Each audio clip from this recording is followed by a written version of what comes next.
Okay, so today I'm going to be doing a tutorial for the useEffect hook in React.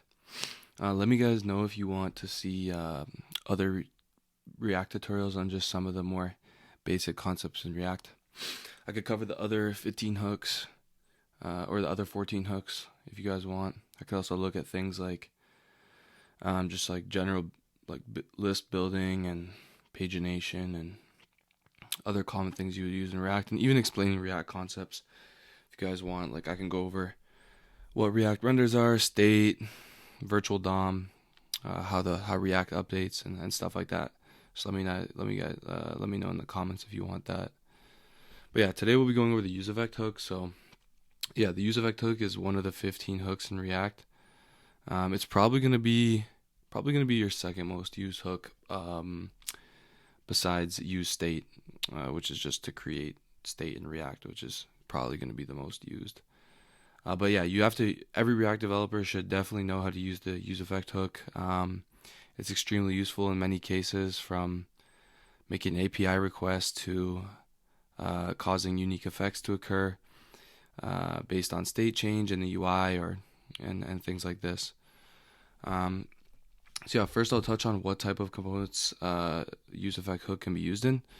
So of course we're talking about a hook here, so you're gonna have to be using this in a functional component, right? Instead of a class component, right? There's a class components and functional components in React. Hooks, which are kind of like the buzz in React these days, much more people are using functional components, so this is where you will use the useEffect hook. If you guys want me to go over the equivalent of the useEffect hook for a class component, can do that as well. Some of you might already be familiar with that, which is the component did update lifecycle method. But yeah, I could cover that as well. So yeah, useEffect hook and all hooks in general will be used in functional components. So now let's look at the dependency array and like the general syntax for the useEffect hook. So the general syntax is going to look something like this. A quick note is that you're going to have to, like most hooks, or I think all hooks, they have to be called at the top level of the functional component. That means that you can't call them within a loop, you can't call them within a callback function. They must be called within the top level of the component. So the general syntax for the useEffect hook is going to look something like this. It's going to take two arguments. You're going to pass it. The first argument is going to be a callback function, which will be the code that is executed. And second, is an optional parameter, which is going to be a dependency array. Now, the dependency array has three options, or unlimited options, I guess, depending on how many values you put in the dependency array. But in general, there's three types of forms. So that is no dependency array, empty dependency array, and then a dependency array with like one or more elements. So these are all going to determine when the callback past the useEffect is going to be executed. So yes, the general purpose of useEffect is to run some side effect code at different times in your component's lifecycle. So no dependency array, which you can see right here, is going to be called after every render. So that means that it will be called when the component is first mounted, and it will be called anytime the component renders after that. So it'll be called anytime a state changes, or something like this, right? The next is the empty dependency array, and this will only be called after the initial render of the component. So this is something like component did mount lifecycle method for a class-based component, and it will not run any time after that. So this is useful. Empty dependency array is useful if you want to set up like a constructor for your component, or you need to do some data processing before you render the component to the screen. This is a perfect spot to do it. And then you have a dependency array with one or more values, as you can see here in this final one.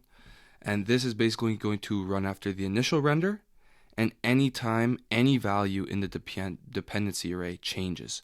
So for example, if count was incremented here, this useEffect would run after that count is incremented. So yeah, I just highlighted those. These are like the three different, I guess, setups you can have for the useEffect hook with the dependency array. And then let's get a working example of this. So I just have a basic Vite project set up with React here. with this exact component that I showed you guys just a second ago. So let's set up just some console logs to show you when these different hooks are run. So as I said, empty dependency array. This should show up just when the component is first rendered. So let's just console log component first rendered. And so we should never see this message in the console anytime after the first render. Then in here we will put shown after every render. And in here we can put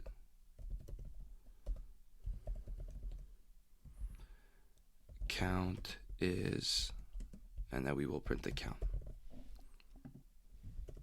Okay, so if we pop over to here and we clear our console and we hit a refresh, you're going to see that the first message is shown after every render, and we're going to have component first rendered. Now, if you guys are wondering why component first rendered was printed after shown after every render, remember I said that this hook with no dependency array is going to be run after every render. So that includes the first render. But if we wanted the code in this one to run before, we could place this useEffect in front of it in the component or before. And now if we have to clear our console and refresh, you're going to see component first rendered is the first message printed in the console. So for useEffects that are going to be run on the same renders, their order that they're called within the component does matter depending on which one you want to execute first. So that is just that's something that is usually not covered, and I just wanted to mention that real quick. So yeah, you'll see that we have component first rendered, shown after every render, and count as 1. So if I click this button, or if I click this number here, and so I have it working if you click that number, you're going to increment the count. We should not see this first message, but we should see both these messages, right? So as I click shown after every render, count is 1, and I don't see component first render anymore. And if we do it again, count is 2, count is 3, and then can you see that this is being called after every time this updates, and the updated value is being reflected in our log. And 4, 5, 6, so on, so on, so on. Okay, so that is kind of the general functionality of useEffect. I've touched on the basic use of useEffect and the dependency array. Let's now look at the return value of the useEffect hook. So the return value oftentimes is kind of disregarded when I've seen previous React tutorials, but actually quite useful in some cases. Generally what I'd say it is it's kind of a cleanup. It's something where you can do cleanup in between renders. So let's look at the general syntax first. So you just are going to return a function from the useEffect hook, and basically your cleanup or the code you want to execute when this runs is just going to be within the body of this returned function. So a common setup is just to use an arrow function and then just include anything you want within that body of that arrow function. What's more interesting about the return value is when it is actually executed. So when this arrow function is actually executed within the component lifecycle.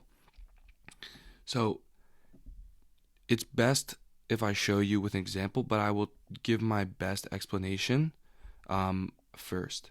So remember how we said that if we have an empty dependency array, this code within the useEffect callback is going to just be executed on initial render, which is like when the component mounts. The return value is going to execute, if you have an empty dependency array, this arrow function is going to execute when the component unmounts.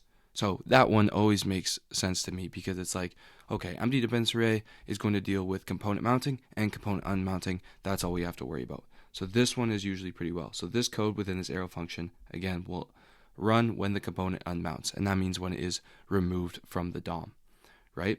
So this, again, useEffect, we compared it to the component did mount lifecycle method for class components.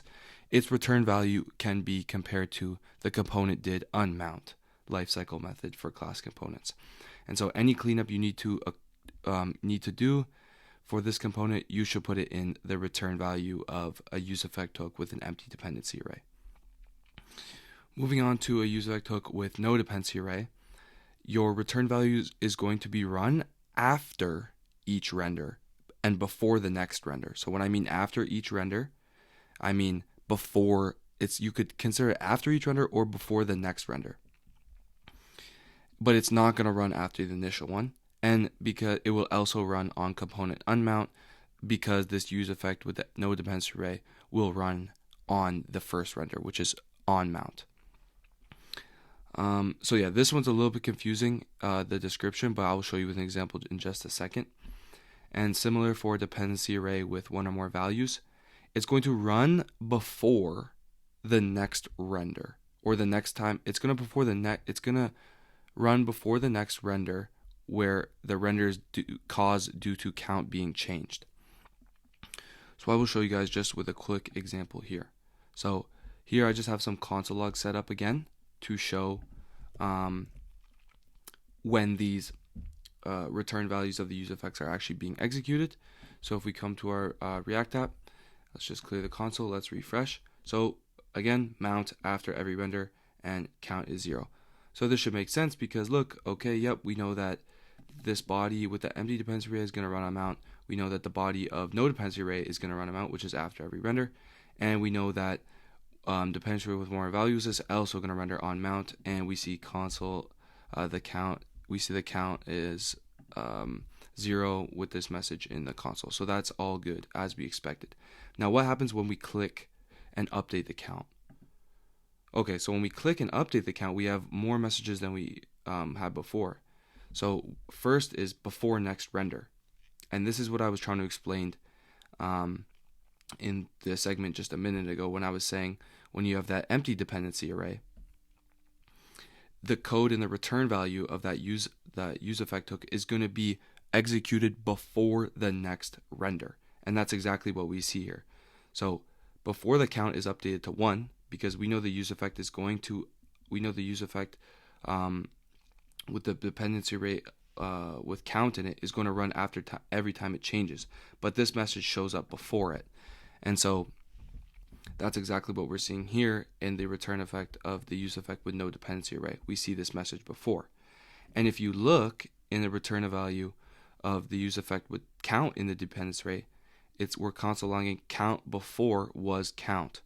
And if we look, count before was count, we still have that 0, right? It's not 1, it's still 0. And that's why I'm saying it's being run before the next render, right? It's being run with the value of count as still 0. So count actually hasn't updated to 1.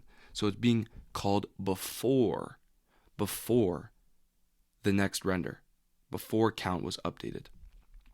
So if we wanted to really drill this down and understand what is going on, we can let's just do a quick map here.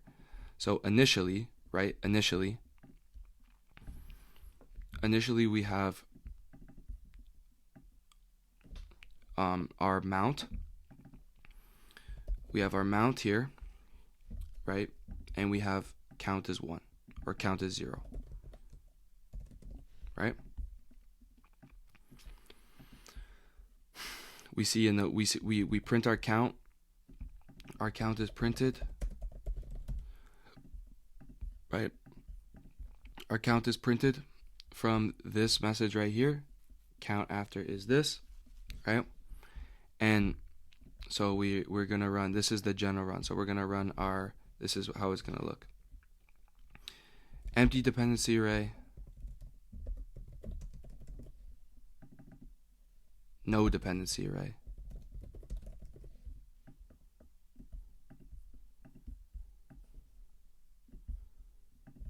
And dependency array with count. Right? So this is what we see on the first render, when we first render the component. Right? We can confirm that because we see these messages mount. So here's empty dependency array, here's no dependency array, and here is dependency array with count as one of its values. Right? So that's what we see initially. Now, we update the count, right? We update the count. The count is now 1, or the count is 0, but we've initiated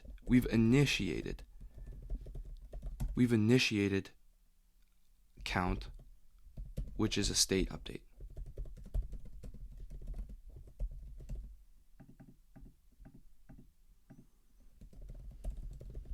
Right?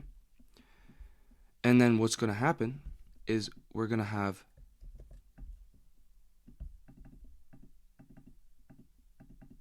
here we're going to have return value of no dependency array,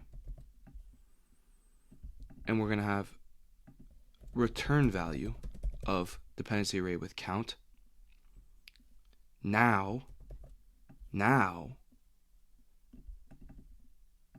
the count is 1,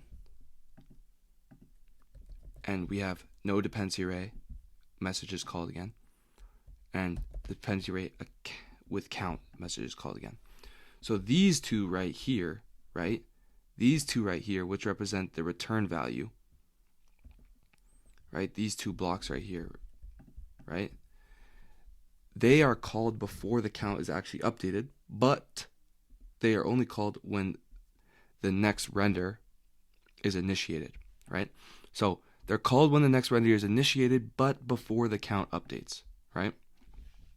So hopefully that makes sense for the return value.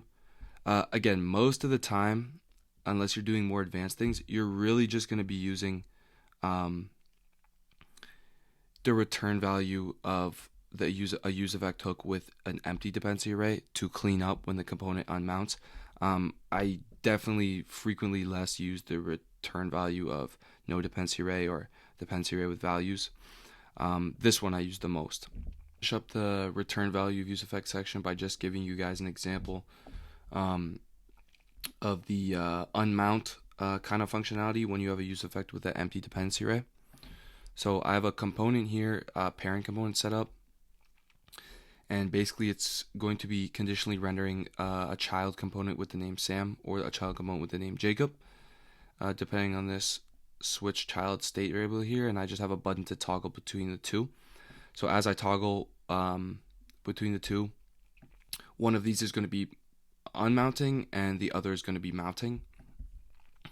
And within the child component, I have a useEffect here with the empty dependency array so we should see this message on mount, so with the name, and when on dismount we should see the name is leaving.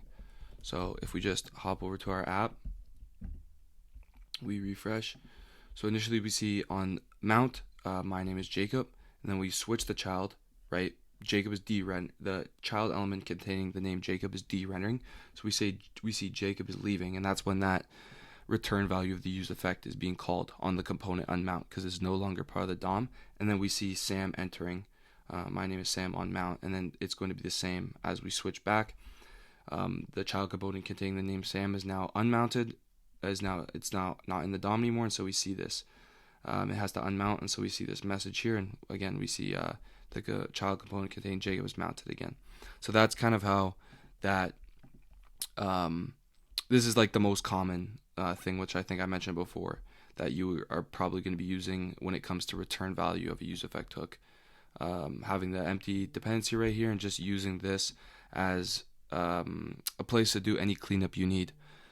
Common things are like, let's say you have timers set up. Maybe you're trying to debounce an input or something like that, and you have a timer. That timer might still be running on the time the component unmounts, and so you would want to cancel that timer so that you don't have any potential memory leaks. If you don't do that, then that timer is just always going to be idle, and then that's kind of like inefficient in terms of memory. Another place is if you have added any event handlers to maybe a window or a DOM element higher up in the tree structure than your component. When that component re-renders, if within the event handler you're referencing anything about that component, but it has de-rendered, then you're going to have some problems with undefined values and stuff like that. And so removing event listeners is also common to see within the return effect of, the return value of a useEffect with an empty dependency array. I just want to go over one of the common uses of a useEffect hook, which you'll probably use in many of your React applications, and that is using the useEffect hook to make an API request to some data. So here's how you would ideally set it up.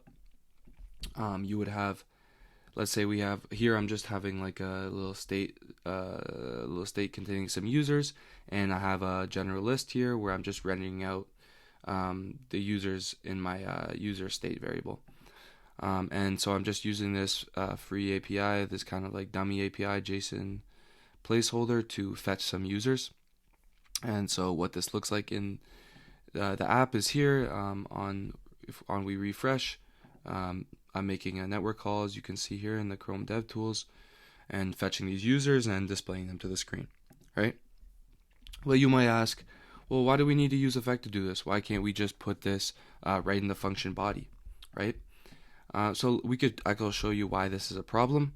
So if we look at the console and we look at our network call, we are just making unlimited of hits to this API endpoint. This just continues and keeps going, right?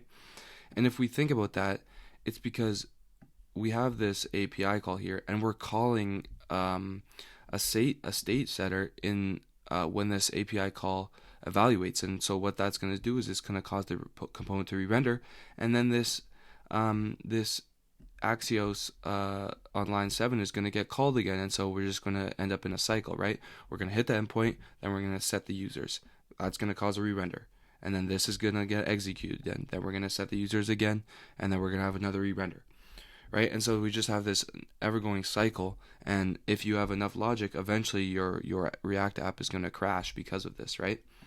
And the solution to that is to place this logic in a useEffect hook, specifically on one with an empty dependency array when the component first mounts. And you'll see that, when the component first mounts here, if we just refresh the page, we're only making this API call once, right? And that's because that we know that the code in here, when we have a useEffect with an empty dependency array, is just executed on first mount. And so we just have this set users here to tell the component that, hey, once this API call finishes, update and set the state of the users to be the ones that we got from the response, and then we can display them in the list as desired, right? So this is going to be super common for any component that you have that is going to make an external API call to get data to populate the component. This is how you do it in React. This is the best setup, especially for functional components. So yeah, I just wanted to touch on that. Yeah, so that was the React useEffect hook. I hope all the explanations were clear. Still getting into doing tutorials and whatnot, so just give me some time to practice and stuff like that. But yeah, I hope it was clear. Again, let me guys know if you want anything more when it comes to React or even other frameworks. If you guys want to see like Vue or Svelte, I can touch on those too. And if anything was confusing in the video, please provide some feedback in the comments. And if you're struggling with something, I can try to respond to it there. But yeah,